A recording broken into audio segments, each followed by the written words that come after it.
Botched executions, the death of Christopher Newton. After initially being imprisoned for burglary and assault, 120 kilo Christopher Newton was placed with a new cellmate, Jason Brewer, after claiming that he was being threatened by other prisoners. Newton was more than double the size of his new cellmate. In 2001, 30 days after the move, the two men had a fight over a game of chess, and Newton brutally attacked his cellmate.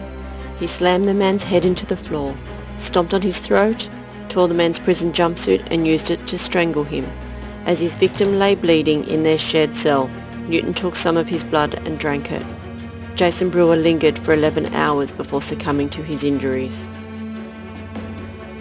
Newton was found guilty of Brewer's murder and was sentenced to death. On May 24, 2007, Newton was to be executed after waiving all rights of appeal. Newton's last meal consisted of steak, asparagus, Brussels sprouts, feta cheese, a soft drink, cake and watermelon. At 10:03, the execution team began to work on Newton in the medical office adjacent to the death chamber. At 10:10, unable to find a good vein in the bend of either arm, the team began looking along the entirety of both of Newton's limbs as well as his right leg.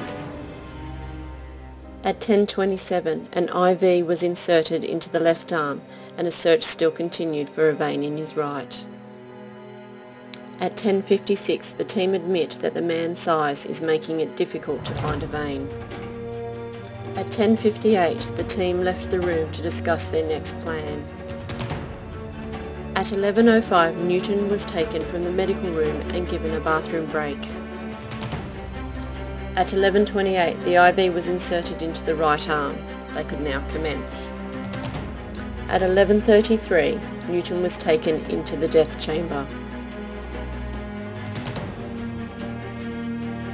At 11:36, Newton was strapped to the gurney and asked for his final statement. He said, "Yes boy, I could sure use a beef stew and a chicken bone." At 11:37, the lethal drugs were commenced while Newton laughed. At 11:39, Newton closed his eyes. At 11:40, Newton's belly heaved, his face twitched and his body convulsed mildly. At 11:45, all movements ceased.